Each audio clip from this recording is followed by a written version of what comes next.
한 사람이 예수를 믿고 또 온전한 믿음을 가지게 되기까지 만약에 시간을 정한다면 여러분 걸리는 시간이 얼마나 될 것 같습니까? 예수를 믿게 된 사람들의 이야기를 좀 들어보고 또 우리 자신들의 믿었던 시간을 생각해 보면 조금씩 차이가 있긴 하겠지만 공통적인 의견은 뭐예요? 시간이 좀 걸린다는 뜻이겠죠. 그런데 어떤 경우는 이제 겨우 믿게 된 사람이 먼저 믿은 사람들 때문에 시험을 받는 경우가 있어요. 시험을 받아서 상처를 받고 또 교회를 떠나버린 그런 안타까운 일도 있습니다. 왜 먼저 믿은 사람에게 이제 갓 믿은 사람들이 시험을 받았을까요? 먼저 믿은 성도가 이제 믿기 시작하는 이 성도에게 제대로 내가 보기에 당신은 그렇게 살면 안 된다. 제대로 이렇게 믿음 생활을 하지 않는다고 자꾸 가르치려고 그러고 꾸짖었기 때문에 여러분 믿음은 예수 그리스도를 믿는다는 그 믿음은 한순간에 이루어질 수 있어요. 어제까지 안 믿었는데 오늘 믿어질 수가 있거든요. 한순간에 얻어질 수 있지만 믿음의 성숙이나 또 믿음의 성장은 잘 아시다시피 이게 절대로 한순간에 이루어지지 않습니다. 믿는 집안에 태어나고 목사 집안에 태어난다고 해서 더 빨리 그 믿음이 성숙되는가 그렇지도 않아요. 물론 영향은 있겠죠. 결국 믿음의 이 성장은 무엇이냐면 마치 이게 씨드가 씨앗이 심겨지고 이게 자라서 가지를 치고 나무가 되는 것처럼 어때요? 시간이 좀 필요하다는 것입니다. 아기가 엄마 모태에서 만들어지잖아요. 만들어지고 그곳에서 정말 수개월을 지난 후에 이 아기가 모태에서 나오고 태어난다고 해도 그 아기가 우리 인생이라는 것을 알아가기까지는 어떻게 해요? 수십 년에 또 더 많은 시간이 필요하다는 것입니다. 그러므로 농부는 씨앗을 심었는데 씨앗이 어느 날 싹을 내었다고 그 싹에게 내일은 내가 열매를 기대할게 이렇게 하지 않는다는 것입니다. 부모들도 모태에 있는 아기가 태어나더라도 그 아기에게 금방 무언가를 많이 잔뜩 가르치지도 않습니다. 그렇게 해봤자 아직은 그 갓난아기가 그런 것들을 인식조차 못하는 것을 잘 알고 있기 때문에 그렇습니다. 한 사람이 예수님을 믿게 되고 또 예수 그리스도가 그 사람의 그냥 삶의 전부로 자리 잡게 되기까지는 여러분 적지 않은 시간이 필요한 거예요. 그것을 기다려주지 못하고 매일 이렇게 꾸짖고 또 시험을 주는 행동은 마치 금방 태어난 갓난아기에게 너는 빨리 자라야 되니까 밥을 먹으라고 밥을 주는 것과 마찬가지라는 것이죠. 자녀를 죽이는 것이죠. 믿음도 아기가 자연스럽게 자라는 것과 같은 과정이 필요해. 하지만 믿음이 자라서 성숙되기까지의 과정은 여러분 그렇게 만만하지 않습니다. 간단하지는 않다는 것이죠. 그냥 씨드처럼 가만히 두면 싹이 나고 나무가 되는 것도 아니라는 것이죠. 여러분 믿음이 자라기 위해서는 그래서 여러 가지 그 단계를 거쳐야 한다는 겁니다. 아니 예수를 그냥 믿으면 되는데 뭐래 단계를 또 이렇게 거쳐야 되나 이렇게 질문하시는 분이 계세요. 자, 그래서 우리가 성경을 봐야 돼요. 왜 단계가 필요한가? 로마서 5장 3절 4절 보겠습니다. 1조 시작. 다만 이뿐 아니라 우리가 환난 중에도 즐거워하나니 이는 환난은 인내를, 인내는 연단을, 연단은 소망을 이루는 줄 알미로라. 여러분 왜 환난, 인내, 연단의 과정이 필요하죠? 이런 과정들을 통해서 넘어지기도 하고 자빠지기도 하고 그죠?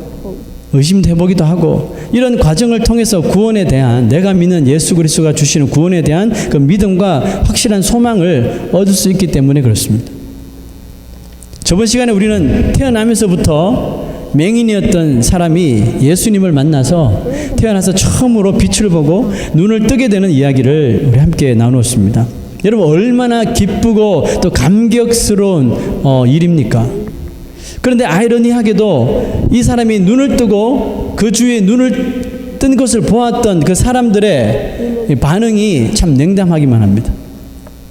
특히 바리새인들은 아예 그 사람이 눈을 뜬 자체를 인정하지 않으려고까지 했습니다. 그래서 그 사람의 부모를 찾아가죠. 부모에게까지 찾아가서 정말 그 사람이 당신의 아들이 태어나면서부터 맹인이 맞는지, 이 사람이 정말 당신 아들이 맞는지, 나를 속이는 거 아닌지 계속해서 추궁하는 거예요. 여러분 이거 얼마나 몰상식한 행동입니까?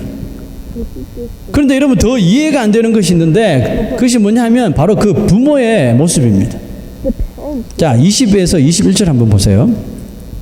그 부모가 대답하여 이르되 이 사람이 우리 아들인 것과 맹인으로 난 것을 아나이다. 그러나 지금 어떻게 해서 보는지 또는 누가 그 눈을 뜨게 하였는지 우리는 알지 못하나이다. 자, 여러분, 이 말이 정말 사실일까요? 이 부모들이 바리새인에게 했던 이 말이 진실일까요? 여러분, 아들은 자신의 눈을 뜨게 해준 사람이 예수님이라는 사실을 이미 다른 사람들에도 이야기했거든요. 알고 있다는 말을 정확히 알고 있었는데, 여러분, 설마 이 부모와 가족들에게 이 사람이 와서 부모들에게 제일 먼저 눈 뜬 것에 대해서 이야기 안 했을까요? 이런 기적을 만났는데, 사랑하는 부모, 자기 때문에 정말 평생을 몸조리며 이 가슴 아프며 살았던 부모에게 눈 떴다는 이야기 안 했겠습니까? 했겠죠.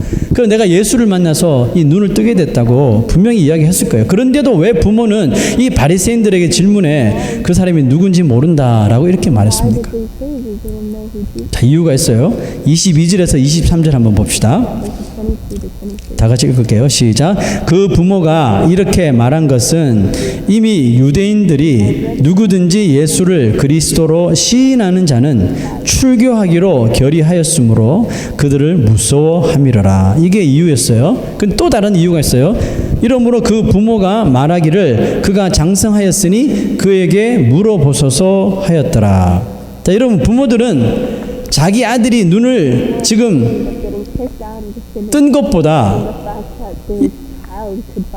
유대교에서 이렇게 출교당하는 것을 더 무서워하고 있다는 것이죠. 자, 도대체 유대교의 이 주이시 소사이어티에서 킥다운 되는 게 도대체 무엇인가 한번 제가 한번 설명해 드릴게요. 자, 어떤 징계가 있냐 하면 유대인들에게 있어서 이 출교는 가족과 또 친척들과 이웃과의 그냥 영원한 이별을 의미합니다. 당연히 이 유대인 소사이어티에서 출교당한 사람은 직업을 가질 수도 없고요. 출교당한 사람과 만약에 누가 식사를 같이 하게 되면 그 사람도 죄인으로 똑같이 정죄를 받습니다. 그러므로 이 출교당한 사람이 있다 그러면 절대로 그 사람과 이제 상종을 하지 않는 거예요. 그 사람이 가족이 되었다 손치더라도 아는 체를 하고 외면하는 거예요. 그래서 출교당한 사람들 중에 많은 사람들이 도저히 이렇게 해서 못 살겠다 해서 자살을 하거나 아니면 그냥 이리저리 떠돌다가 그냥 비참하게 인생이 끝나는 그런 최후를 맞이한다고 합니다. 자, 그래서 자기 아들의 눈을 뜨게 해주신 분이 예수라는 사람인 것을 알면서도 이 부모는 바리새인들 앞에 숨기고 이것을 거짓말을 내어놓은 거예요. 그것도 모자라 이 문제를 어떻게 해요? 자기 아들의 금방 소경이 눈을 뜬 그 아들에게 이 문제를 토스해버린 거예요. 네가 알아서 해라. 아들은 이럴지라도 자기들은 계속 유대인 소사이어티에서 잘 살겠다는 그런 뜻이죠. 참 냉정한 부모 아닙니까? 여러분, 이쯤 되면 우리가 상상할 수 있는 것이 있죠. 아마 부모의 심정은 이런 심정일 거예요. 아들이 그냥 맹인으로 사는 것이 더 나았을 수도 있겠다. 이런 생각을 했을지도 몰라요. 왜 하필 예수라는 사람을 만나가지고 우리 가정이 이런 일을 당해야 되는가? 뭐 이런 마음 아니에요? 평생을 장님으로 살던 아들이 처음으로 눈을 뜨고 사람들과 부모에게 당한 일 치고는 여러분 너무 이거 과한 거 아니에요? 한 사람에게도 축하받지도 못하고 도리어 이런 수모를 당합니다. 자, 여러분, 그런데 예수를 영접하게 되는 사람에게도 이런 비슷한 상황이 찾아온다는 거 여러분 아십니까? 예수 안 믿을 때는 그냥 평안했는데 아무 문제도 없었는데 예수 믿고 나서 이상하게 문제가 생기고 일이 터지고 마음이 괴롭고 그런 일들을 우리가 만나죠. 특히 믿지 않는 가정에서 처음으로 예수를 믿게 되면 더 심각한 일이 벌어지죠. 간증을 들어보니 막 여자들이 막 머리카락도 잘리고. 그러나 여러분, 믿는 가정이든지 믿지 않는 가정이든지 상관없이 우리가 처음으로 믿음을 가진 사람은 정말 믿음을 가졌다는 그 기쁨과 함께 항상 같이 쫓아오는 것이 바로 이런 환난입니다. 이 환난은 눈에 보이는 고난도 있지만 눈에 보이지 않는 마음에서 일어나는 그런 영적 갈등이 큰 거예요. 여러분, 예수를 믿기 어려운 환경에서는 눈에 보이는 핍박이 따라오겠죠. 너 예수 믿지 마, 교회 가지 마 라고 핍박을 막 하죠. 그런 것이 있겠지만 예수를 믿는데 전혀 어려움이 없는 환경에서는 어떨까요? 마음에 심적인 방해들과 공격이 막 날아오는 거예요.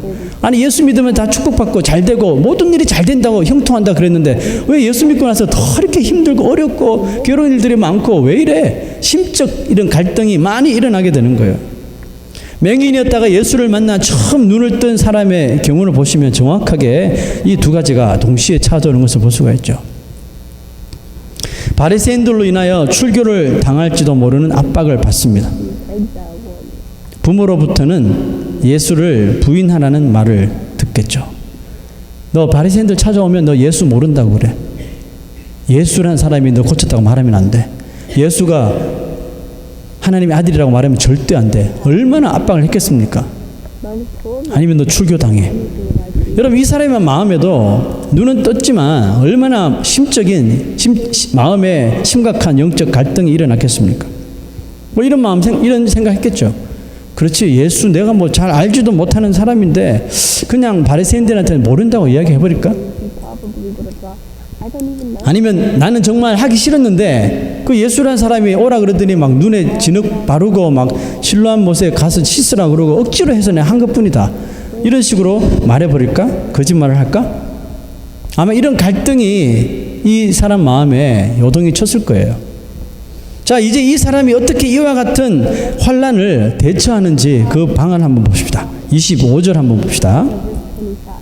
자, 이 사람이 바리새인들에게 이렇게 이야기합니다.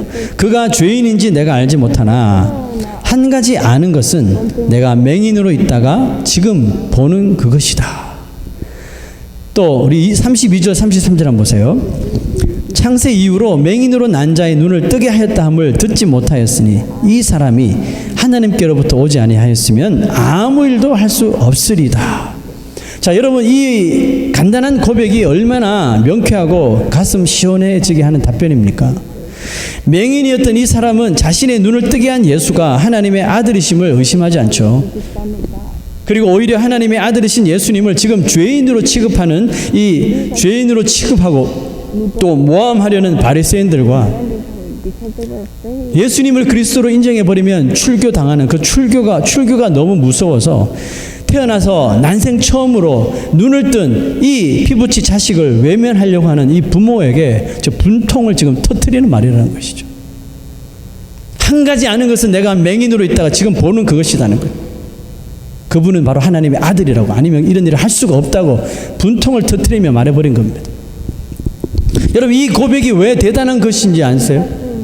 이 고백이 왜 대단한 것이냐면 그의 한마디가 사실상 예수 그리스도에 대한 이 모든 것을 지금 다 설명해 주고 있는 거예요. 왜냐하면 예수 그리스도가 이 땅에 오셔서 이루셔야 할 사명이 뭐예요? 그 사명이 바로 영적으로 맹인된 영적으로 볼 수 없는 이 모든 죄인들에게 바로 이 영적인 눈을 뜨게 해주시는 것, 그게 예수 그리스도가 이 땅에 오신 사명이잖아요. 그걸 정확하게 말한 거예요.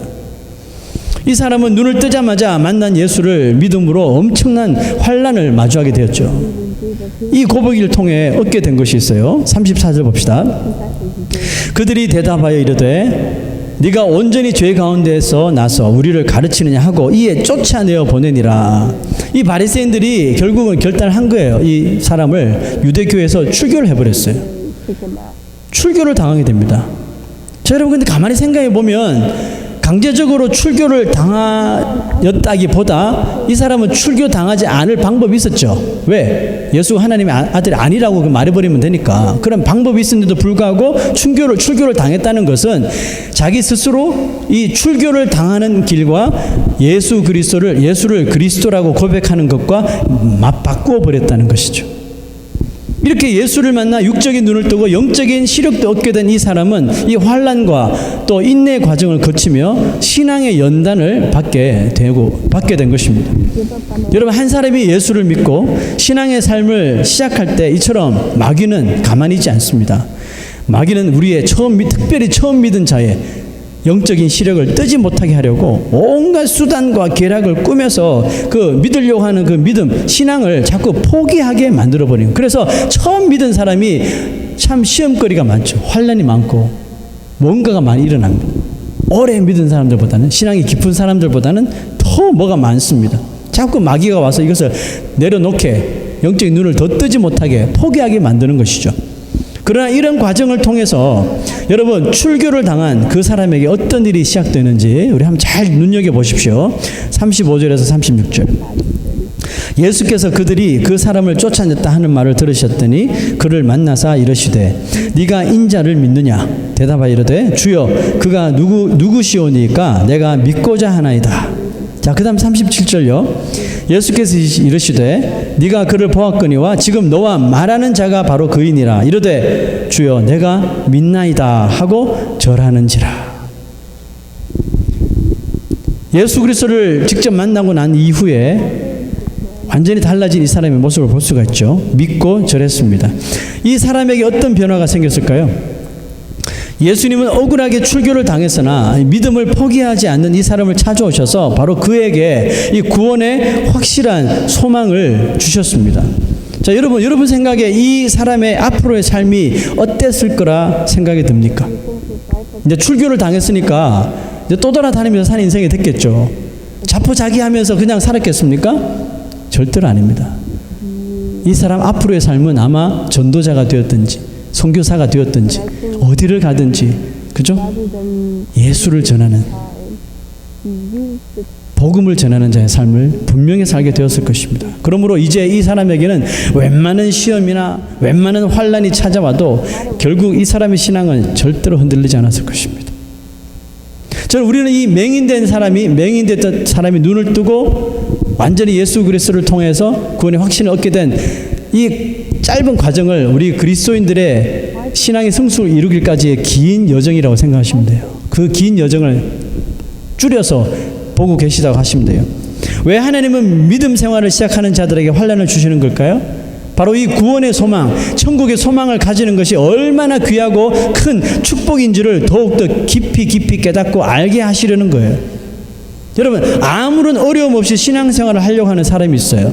그래 자기 스스로 신앙의 경계선을 다 그어놓고 이 경계선 밖으로 나는 안 나갈 거야 이렇게 생각하는 사람이 있어요. 헌신을 하더라도 요 정도까지만, 더 이상은 안 돼. 그냥 아무런 어려움 없이 그냥 신앙생활 하려고 하는 거예요. 그래서 구원받는 것도 그냥 당연한 것으로만 생각하는 거예요. 나 예수 믿으니까 구원받지? 그건 맞는 말이지만, 그래서 근데 여러분 이런 사람들에게 조금만요 바람이 불고 환란이 찾아오잖아요. 그러면 흔들흔들 쓰러지거나 믿는 것을 포기해버리든지, 아 여기서는 신앙생활 못하겠다 하고 딴 데 가버리든지. 여러분, 하나님은 태초에 제일 먼저 무엇을 만드셨어요? 빛이 있으라, let there be light. 빛을 창조하셨죠. 근데 여러분, 우리는 그 빛으로 우리가 보게 되는데요. 여러분, 그 빛으로 모든 것을 우리가 볼 수 있다고 믿을지 모르지만 하나님이 만드신 빛 가운데는 우리의 눈으로 볼 수 없는 그런 빛도 여러분 많다는 것을 아세요? 즉 하나님이 만드신 빛 가운데는 우리의 눈으로 볼 수 없는 빛, 어떻게 보면 우리의 눈으로 지금 볼 수 있는 빛은 하나님께서 창조하신 그 모든 빛의 지극히 일부분만 보고 있다고 생각하시면 돼요. 적외선 밖에 있는 많은 종류의 빛이나 자외선 밖에 있는 수많은 종류의 빛은 여러분 우리가 보고 싶어도 우리 눈으로 볼 수 없는 거예요. 그러므로 우리 눈에 빛이 보인다고 해서 다 믿을 수도 없겠다는 것이죠. 제임스 맥스웰이라는 과학자가 이런 글을 썼습니다. 밤에 밖에 나가 하늘을 쳐다보면 수많은 별들이 반짝입니다. 그 사람들은 그 별빛을 보고 이런 생각을 합니다. 야, 저 멀리에 어떤 행성이 있구나, 이런 생각을 하는 거예요. 그렇게 생각할지 모르지만 천문학자들의 말에 의하면 우리가 지금 볼 수 있는 별들 중에 적지 않은 별들이 이미 오래전에 다 그 기능을 잃어버린, 사라져버린 행성일 수도 있다, 이런 말을 했어요. 자, 왜 그러냐 하면 그 행성으로부터 우리 지구가 너무나도 멀리 떨어져 있어서 그 행성에서 반짝하고 출발한 빛이 우리 눈에, 우리 시야에 딱 들어올 때까지, 그러니까 너무 여정이 길기 때문에 우리 눈에 들어올 때가 되면 이미 그 행성은 다 소멸되어서 사라졌을 수도 있다는 말이죠. 여러분, 오늘부터 저녁에 별을 볼 때 한번 생각해 보셔야 돼요. 아, 이미 소멸된 행성일 수도 있겠다. 그죠? 우리 눈에는 보이지만 이게 이미 소멸될 수도 있겠다, 이런 생각을 할 수 있다는 것이죠. 자, 여러분 이렇게 보면 여러분 우리 눈을 믿을 수 있겠습니까? 과연 무엇이 그 팬텀이고 무엇이 허상이고 무엇이 리얼리티인지 무엇이 실상인지 진짜는 무엇이고 가짜는 무엇인지 여러분 우리 눈의 능력이 이렇게 제한된 것이라면 도대체 우리가 무엇을 기준으로 실상과 허상을 가려낼 수 있겠습니까? 과연 눈에 보이지 않는다고 해서 존재하지 않는다고 단정하는 것이 여러분 옳은 태도입니까? 반대로 눈에 보인다고 해서 이것은 무조건 존재라고 단정하는 것은 또 옳은 것입니까? 그러니까 우리는 눈을 뜨고도 보지 못하는 것이 더 많으며 보고 있는 것이 실상인지 허상인지도 잘 알지 못하는 그 정도 수준의 시력을 가지고 있다고 보시면 돼요. 그리고 보고 있는 실상이 담고 있는 내용을 정확하게 우리가 인지하고 인식하는 데에도 아주 긴 시간이 걸리는 거예요. 금방 태어났다고 그래서 이 아기가 인생을 아는 거 아니잖아요. 수십 년이 지나야지 그 인생을 알게 됐잖아요. 하물며 그것이 영적인 것일 때는 어떠하겠습니까? 눈에 보이는 것도 이거 실상인지 허상인지 구별 못하는데 영적인 것은요 금방 되지 않는다는 거예요. 오래 걸린다는 것입니다. 여러분 구원의 과정이 그러합니다. 하나님을 알지도 못하던 사람이 이제 하나님의 은혜와 사랑을 조금 받아서 영적인 눈을 조금 뜨게 돼요. 그제서야 이제 눈이 좀 열리고 무슨 말하는지 좀 귀가 열려서 하늘나라에 대한 비밀에 대해 관심을 갖게 되고 조금씩 이해를 할 수 있게 되는 거예요. 그러나 하나님 나라를 완전히 또렷하게 우리 온 마음을 다해서 알게 또 믿게 보기 위해서는 긴 시간이 여러분 필요할 수 있어요. 그 과정 또한 아주 정말 어떤 사람은 정말 서서히 진행되는 거예요.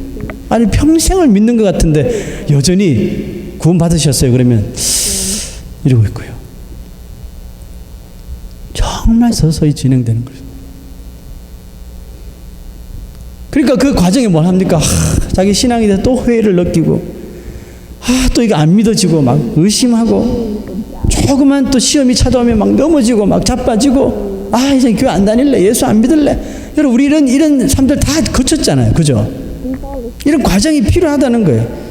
이런 과정을 통해서 나갔다가 들어오고 나갔다가 들어오고 하는 거예요. in and out, in and out. 그러면서 뭘 해요? 배워요. 세상에 나가보니까 이게 아닌 것 같아. 또 교회로 들어오고 하나님 앞에 또 오고 비록 넘어지고 깨어졌지만 또 그것을 통해서 배우고 또 영적인 것을 경험하며 조금씩 더 예수 그리스도의 장성한 분량에까지 알아가며 자라가는 것이에요.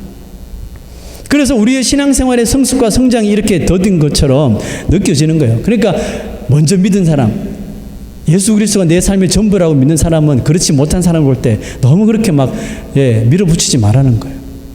우리도 그런 시간이 있었잖아요. 저도 그런 시간이 있었거든요.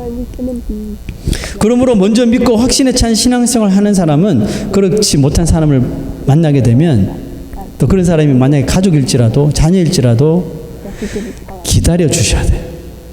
그죠? 그 사람이 자신이 겪었던 믿음의 과정을 지나는 것을 볼 때 기도해 주시고 격려해 주시고 위로해 주시고 그렇게 하셔야 돼요. 고린도 교회처럼 자기가 받은 은사가 최고라고 막 자랑하고 남이 가진 거, 남의 신앙을 막 우습게 여긴다면요, 그 교회는 10중 8구 금방 무너집니다. 무너지지 않더라도 악한 세력이 들끓는 그런 공동체가 되겠죠. 여러분 맹인이었던 그 남자가 예수님 때문에 출교를 당했습니다. 부모에게도 예수를 그리스도라고 신하는 것 때문에 외면을 당했습니다. 그럼에도 그 남자는 예수님을 부인했어요, 안 했어요? 부인할 수가 없었어요. 왜냐하면 예수 그리스도가 자신에게 베풀어 주신 사랑과 은혜를 절대로 저버릴 수가 없었기 때문에 환난이 닥치고 시험이 찾아왔지만 예수를 부인할 수가 없었던 거예요. 여러분 성도들도 영적으로 보면 세상에서 이미 출교당한 존재들 아니에요. 마귀가 You out. 공중권세 잡은 마귀가 You out. 무슨 뜻이에요? 세상은 믿는 자들을 좋아하지 않는다는 뜻이죠. 어떻게든 믿는 자들을 괴롭히고 어떻게든 해를 입히려고 하죠. 그것을 우리가 성경적으로 환난이라고 합니다. 고난이라고 말하죠. 그래서 어떤 성도는 그런 게 싫어서 예수 믿으면서도 직장 생활하면서 아니면 사람들에게 자기의 신분을 감추고 사는 거죠. 마치 그 눈 떴던 아들의 부모처럼요. 그 은혜 다 모르고 줘버리고 나만 살면 돼 하면 자기 신분을 감추고 사는 거예요. 여러분 우리 티네이저들 학교 가서 I am a Christian 라고 이런 말하면서 살아요? 아니면 아무 말도 안 합니까? At least we don't say I'm a Christian, but we don't say anything, right? 우리 어른들도 마찬가지 아니에요? 그런 핍박이 올 것 같으면 조용히 사는 거예요. 그냥 주일 되면 교회만 오고 세상에서는 그냥 마치 안 믿는 사람처럼 예수와 아무런 상관이 없는 것처럼 사는 거예요. 그러면서 뻔뻔하게 교회 와서는 또 주여 주여 찾는 것이죠. 그러나 그것은 절대로 올바르지 않습니다. 그래서 예수님을 배신하고 부인하는 행동과 다를 게 없어요. 내가 예수를 그리스도라고 시인하면 환난이 오고 고난이 오고 손가락질이 오고 여러분 그 과정을 거쳐야 된다니까요. 그래야지 소망을 이룰 수가 있어요. 구원에 대한 소망을 이룰 수가 있습니다. 두려워하지 마십시오. 예수님이 자신에게 해주신 희생과 사랑을 정말 여러분 우리가 믿는다면 우리는 그렇게 살아서는 안 돼요. 오늘 이 맹인된 청년들, 맹인되었다가 눈 뜬 이 청년의 모습을 한번 기억하십시오. 예수님의 그 십자가의 사랑을 안다면 우리는 그렇게 신분을 감추며 살아서는 안 됩니다. 환난은 인내는 연단은 소망을 이룰 줄 믿어야 하는 것입니다. 그래서 이 구절 처음에 뭐예요? 환난을 즐거워하나니라는 말이 나오죠. 그죠? 이 구원의 확신이 있는 자가 이 환난을 즐거워하는 거예요. 왜? 이 과정을 알거든요. 환난은 인내는 연단은 결국은 천국에 대한 확실한 흔들리지 않는 소망을 이루는 것을 알기 때문에 기뻐하면서 그 길을 가는 거예요. 그러므로 오늘 맹인된 사람의 고백이 맹인되었다가 눈을 뜬 그 사람의 고백이 우리가 예수 믿는 것으로 인하여서 핍박을 당하고 고난을 당하고 환난을 만날 때도 우리가 똑같은 이 고백이 우리의 삶 가운데 필요할 줄로 믿습니다. 우리 다 같이 한번 고백하고 말씀을 마칠까요? 내가 믿나이다. 주여 내가 믿나이다. 기도하겠습니다.